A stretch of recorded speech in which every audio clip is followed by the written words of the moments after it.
गुरुर्ब्रह्मा गुरुर्विष्णु गुरुर्देव महेश्वरा गुरु साक्षात् परब्रह्म तस्मै श्री गुरुवे नमः।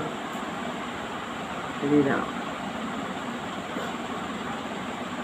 श्रीमद् भगवद गीता अध्याय 2 श्लोक है 16वां।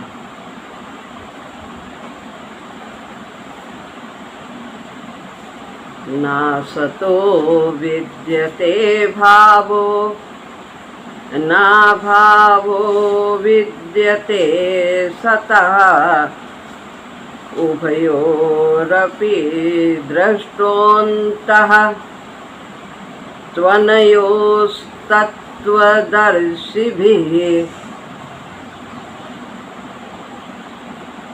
इसमें उत्तरार्ध की पंक्ति में नीचे की लाइन में संधि है। 8 अक्षर के बाद संधि तोड़ते हैं और वे 8 अक्षर पूरे पूरे ही गिने जाते हैं, आधे वाले नहीं गिने जाते। तो यहाँ पर दृष्टोन्ता पर 8 अक्षर पूरा होता है और उसके बाद आधा सा है। सा और रा का विसर्ग बनता है।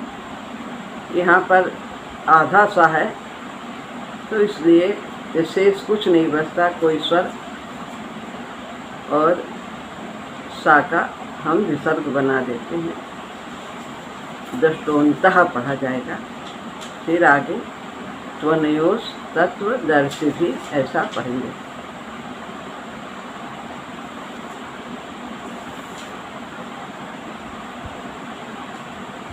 न असत, असतो न माने नहीं, असत, असत का न भावो,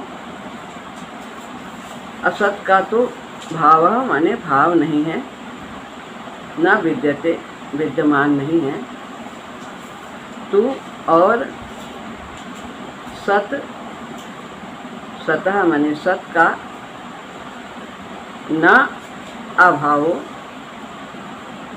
अभाव नहीं है यानी विद्यमान नहीं है।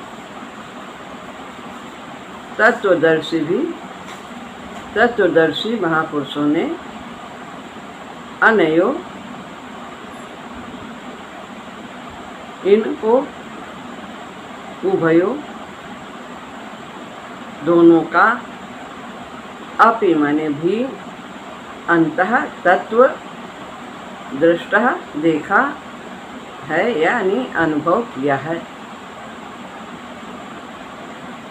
असत का तो भाव विद्यमान नहीं है और सत का अभाव विद्यमान नहीं है। तत्वदर्शी महापुरुषों ने दोनों का ही तत्व देखा है अर्थात अनुभव किया है। अब तक देह और देही का जो विवेचन हुआ है उसी को भगवान दूसरे शब्दों में आगे 3 श्लोक में कहते हैं। न सतो विद्यते भावः यानी कि असत का भाव नहीं है, यानी कि असत का होना नहीं है। शरीर उत्पत्ति के पहले भी नहीं था और मरने के बाद भी नहीं रहेगा और वर्तमान में भी ये क्षण क्षण प्रति क्षण क्षीण हो रहा है, इसका अभाव हो रहा है। यह शरीर भूत भविष्य और वर्तमान यह तीनों काल में कभी भाव रूप से नहीं रहता। भूत में तो रहता नहीं, भविष्य में भी नहीं रहेगा, और वर्तमान में भी यह स्थिर नहीं है। जन्मते ही ये क्षीणता को प्राप्त होने लगता है, मृत्यु को प्राप्त होने लगता है। अतः यह असत है। सामान्य दृष्टि से सत का जो अर्थ है वो यही कहा जाता है कि जो है, महाराज जी कहते हैं, पर है क्या?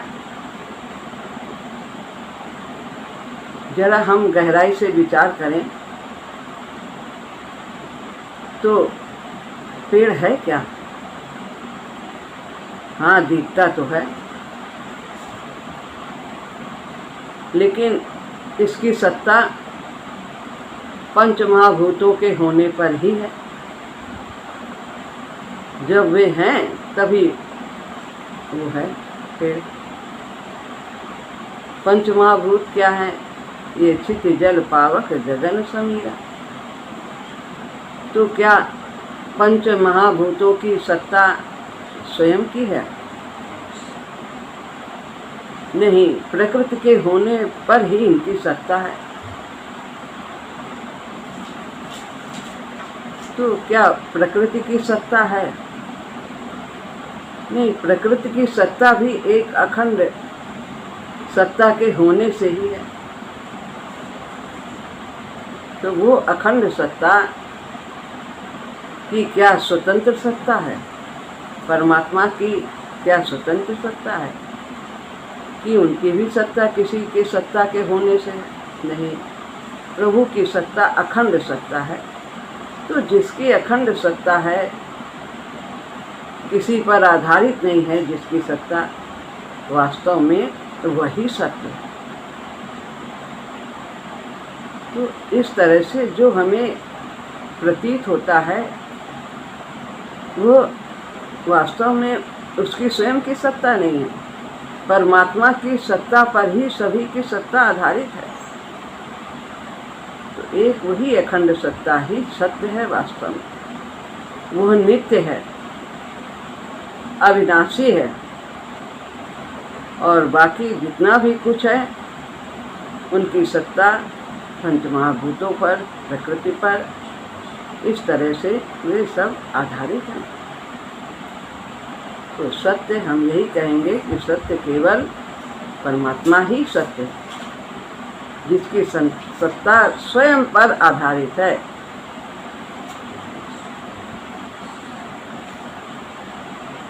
तो अतः ये सिद्ध होता है कि जो जितने भी प्राकृतिक पदार्थ हैं वे सब नाशवान हैं, असत्य हैं, क्षण क्षण उनका परिवर्तन हो रहा है। अतः यह असत है। इसी तरह से इस संसार का भी भाव नहीं है,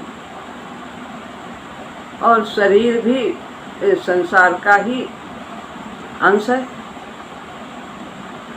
जब शरीर से हम उदाहरण ले सकते हैं कि शरीर प्रति क्षण क्षीण हो रहा है, तो संसार भी अस्थिर है। ये भी हर समय क्षण की ओर बढ़ रहा है। इसलिए शरीर के परिवर्तन से संसार मात्र के परिवर्तन का अनुभव हो जाता है कि संसार का पहले भी अभाव था और पीछे भी अभाव होगा, वर्तमान में भी अभाव हो रहा है। सब कुछ प्रतिक्षण परिवर्तनशील है, गतिमान है, नाशवान है, क्षीण हो रही है। तो ये सब असत्य ही है। संसार मात्र काल रूपी अग्नि में लकड़ी की तरह निरंतर जल रहा है। यह संसार झाड़ और झांकर आग लगे बरी जाना है। तो यह इस प्रकार से कबीरदास जी ने लिखा है। लकड़ी के जलने पर तो कोयला और राख बची रह जाती है, पर संसार को काल रूपी अग्नि ऐसी विलक्षण रीत से जलाती है कि कोयला अथवा राख कुछ भी नहीं रह जाता है। सारे तत्व तत्व में मिल जाते हैं। भूमि का तत्व भूमि में, जल का जल में, वायु का वायु में, अग्नि का अग्नि में, ठीक है। और आकाश का आकाश में, गगन का आकाश का आकाश में।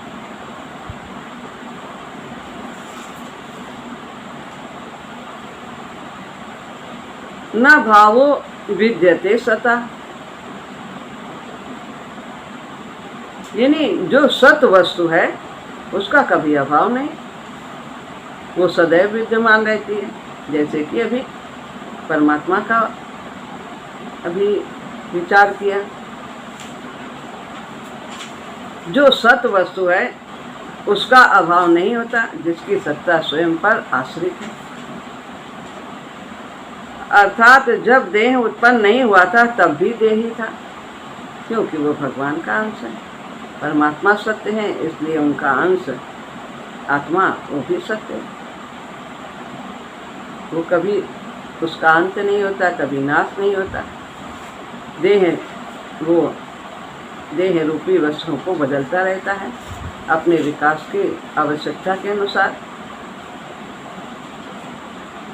देह के नष्ट होने पर देही रहेगा, और वर्तमान में देह के परिवर्तन होने पर भी देही उसमें ज्यों का त्यों रहता है। शरीर में परिवर्तन होता है, बाल्यावस्था, युवावस्था, वृद्धावस्था और फिर देहांतर की प्राप्ति, ये सब अवस्थाएं शरीर की हैं।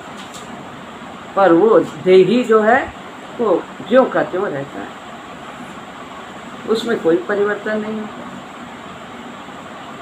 जैसे हम वस्त्र बदलते हैं, तो आज ये पहना, कल लाल पहना, नीला पहना, पीला पहना, हम वही के वही रहते। इसी रीत से जब संसार उत्पन्न नहीं हुआ था उस समय भी परमात्मा तत्व था। संसार का अभाव होने पर भी परमात्मा तत्व रहेगा, और वर्तमान में संसार के परिवर्तन होने पर भी परमात्मा तत्व उसमें ज्यों का त्यों रहता है।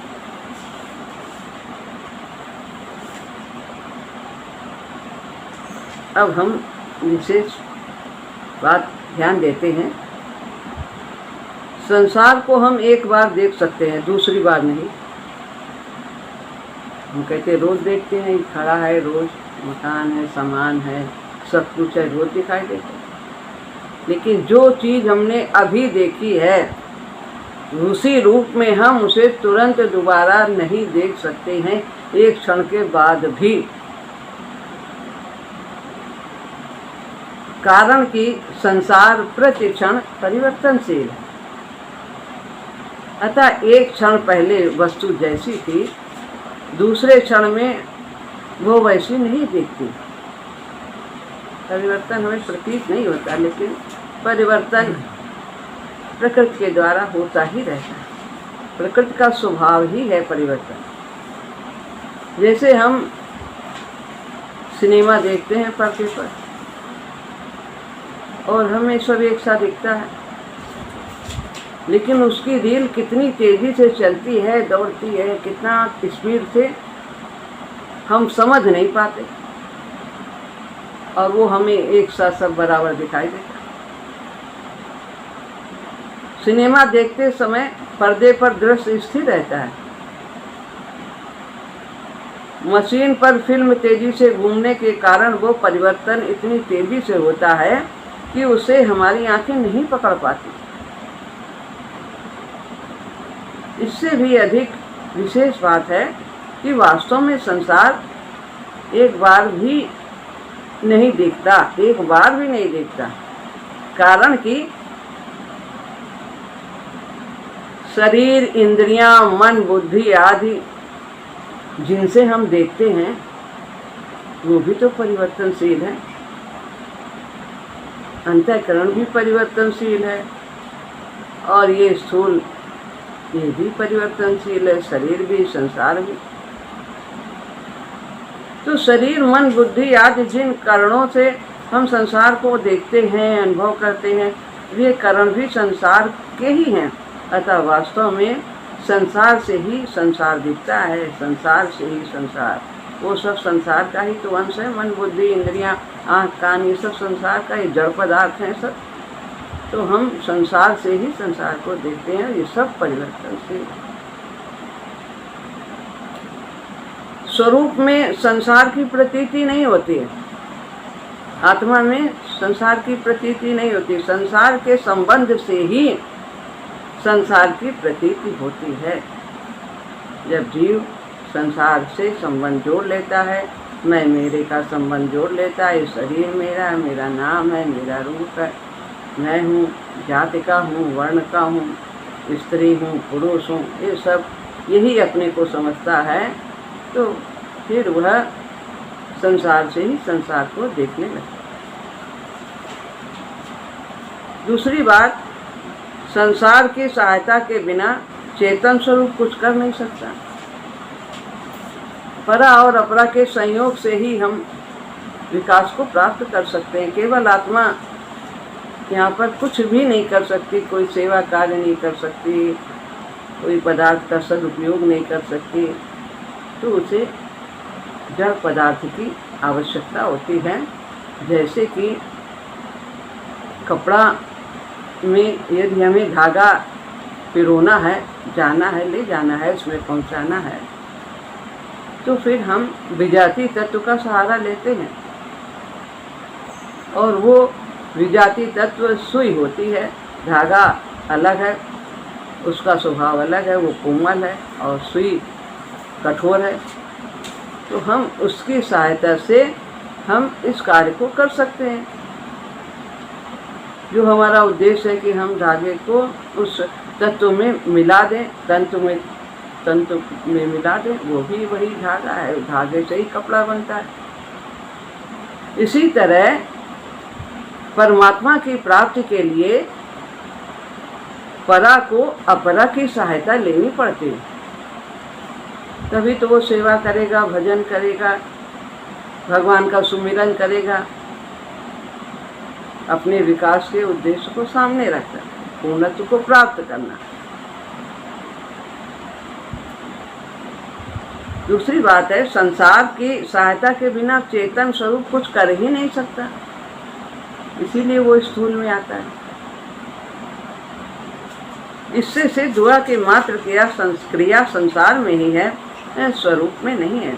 स्वरूप का क्रिया से कोई संबंध है ही नहीं। स्वरूप का तात्पर्य है स्वयं का, स्वरूप का, ये सब आत्मा से अर्थ रखते हैं। संसार का क्या स्वरूप है? संसार का स्वरूप है क्रिया और पदार्थ। यहाँ दो ही तत्व, एक क्रिया और दूसरा है पदार्थ। पदार्थ जितना भी कुछ दिख रहा है वो सब पदार्थ है, जो पंचमहाभूतों के द्वारा, 24 तत्वों के द्वारा ये सब बना है, ये सब पदार्थ कहते हैं। जो इंद्रियों से हम जिनका अनुभव करते हैं सब पदार्थ हैं।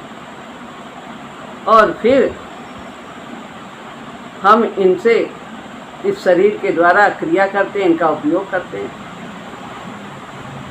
तो हमें क्रिया का भी सदुपयोग करना है, पदार्थ का भी सदुपयोग करना है। पदार्थ को भगवान का मानना है और क्रिया प्रभु के लिए करनी है, प्रभु की शक्ति से करनी है। इस प्रकार हमारा कल्याण हो जाएगा, शरीर धारण करने का उद्देश्य पूर्ण हो जाए। पर यदि हम इनका दुरुपयोग करते हैं, क्रिया और पदार्थ का, तो हम बंधन में बनते चले जाते हैं। मैंने किया, मैंने किया, मेरे द्वारा हुआ है, ये क्रिया का दुरुपयोग है। मैं ऐसा न करता तो वो उसकी पता नहीं क्या दशा हो जाती है। बल्कि सोचना चाहिए कि यदि हम अधिक लोगों का भरण पोषण करते हैं तो ये हमें अभिमान नहीं होना चाहिए कि मैं इतने लोगों को इतना करता हूँ, इतना करता हूँ, मेरे द्वारा इतना बड़ा परिवार चलता है।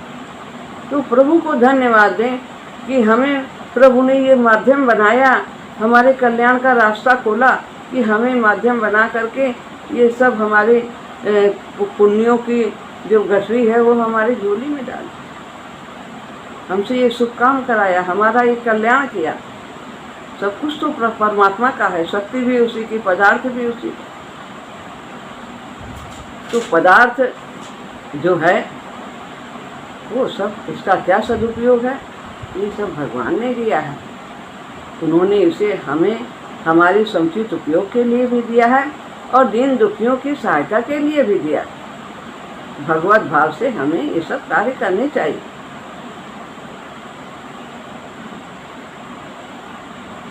उभयोरपि दृष्टवन्तः त्वनयोस्तत्वदर्शिभिः, इन दोनों के अर्थात सत और असत, देह और देही के तत्व को जानने वाले महापुरुषों ने इनका तत्व देखा है। क्या देखा है? कि शरीर अलग है और शरीरी अलग है। उन्होंने इस तत्व को जाना है, अनुभव किया है। जाना है कि शरीर अनित्य है, नाशवान है। देख रहे हैं प्रति क्षण ये मृत्यु की ओर जा रहा है, सब कुछ नष्ट होने वाला है। और शरीरी एक रस रहता है।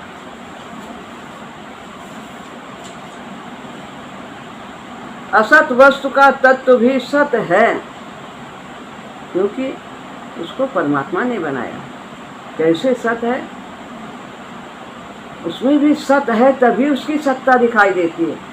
कण कण में है वास तुम्हारा, नित्य निरंतर नूतन हो। कैसे उसकी सत्ता दिखाई देती है? क्योंकि हम कहते हैं कि ये पेड़ है, नदी है, पहाड़ है, शरीर है, सब में है।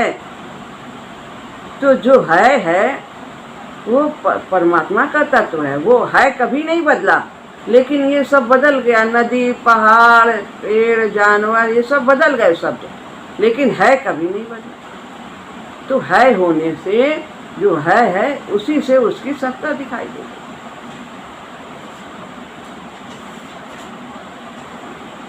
इस प्रकार मैं हूँ, तुम हो, ये जो है इसमें भी है हूँ लगा है। वो है जो है हूँ, ये उस परमात्मा के होने से हुआ। और मैं तुम हो, ये सब बदल जाता है। तो वास्तव में सब में उसका भाव है, वो परमात्मा है चेतन के रूप में, वही सत्य है।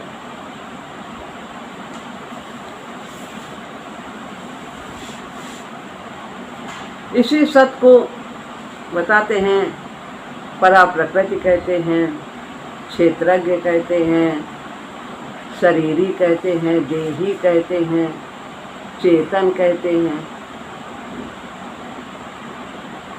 तो इस प्रकार इसके ये अनेक नाम हैं, इनको पुकारा जाता है। और अपरा को भी हम अनेक नाम से पुकारते हैं। अपरा को शरीर, क्षेत्र, देह, इस तरह से हम इनको पुकारते हैं। तो क्षर कहते हैं। तो ये इसके अनेक नाम हैं। तो ये इनको संबोधन किया जाता है। अर्जुन भी शरीरों को लेकर के शोक कर रहे हैं कि युद्ध करने में ये सब मर जाएंगे। इस पर भगवान कहते हैं कि युद्ध ना करने से भी ये नहीं बचेंगे, क्योंकि सबको मरना है। ये जो मृत्यु लोक है, यहाँ पर जो भी आएगा उसका शरीर नष्ट होगा ही होगा। और जितने दिन के लिए उसे यहाँ प्रारब्ध प्राप्त है, भेजा गया है, उसे उतने दिन ही रहना है और उसी में उसको विकास करना है। असत तो मरेगा ही और निरंतर मर ही रहा है, परंतु इसमें जो सत्य स्वरूप से है उसका कभी अभाव नहीं होगा। इसलिए शोक करना तुम्हारी नासमझी है। तो जीव नित्य है, जीव नित्य कहीं लग तब रोआ, तारा से कहा भगवान। क्यों रो रहे? वो तो नित्य है और ये शरीर तो नाशवान है।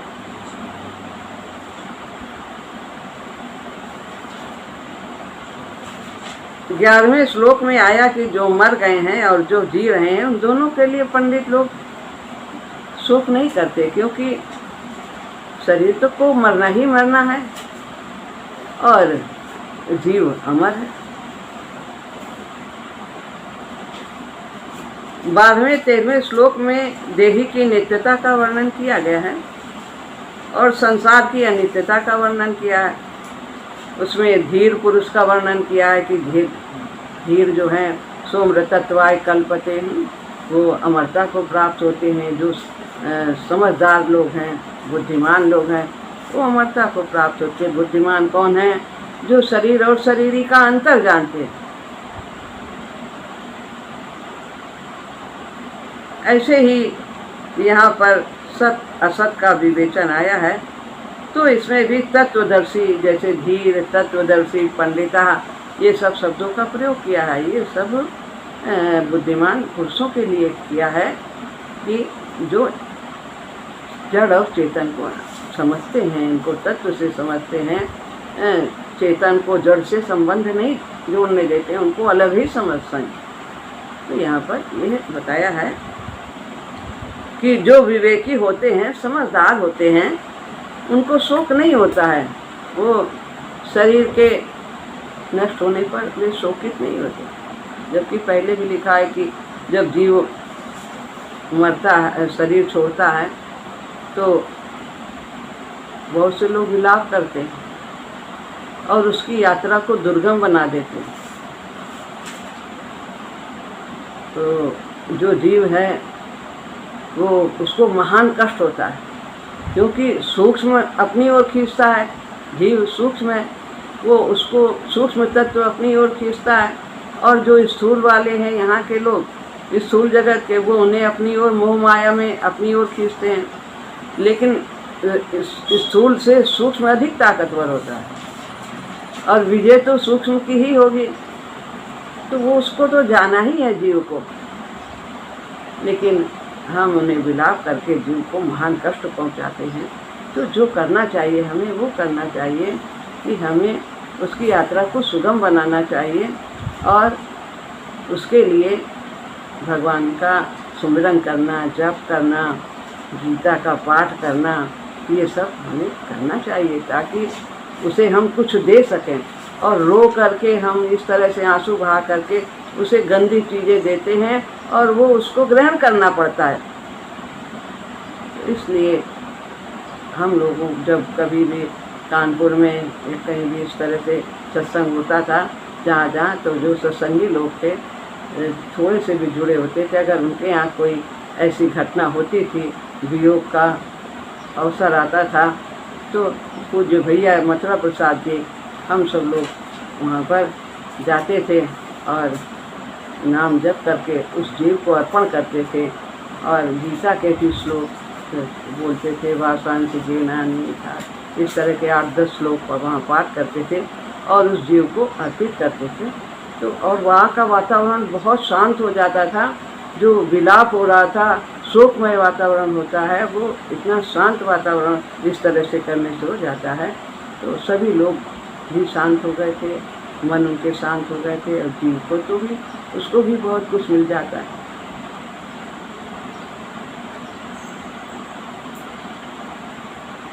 तो अगर शोक होता है तो वे लोग विवेकी नहीं हैं, समझदार नहीं हैं, ऐसा कहा गया है।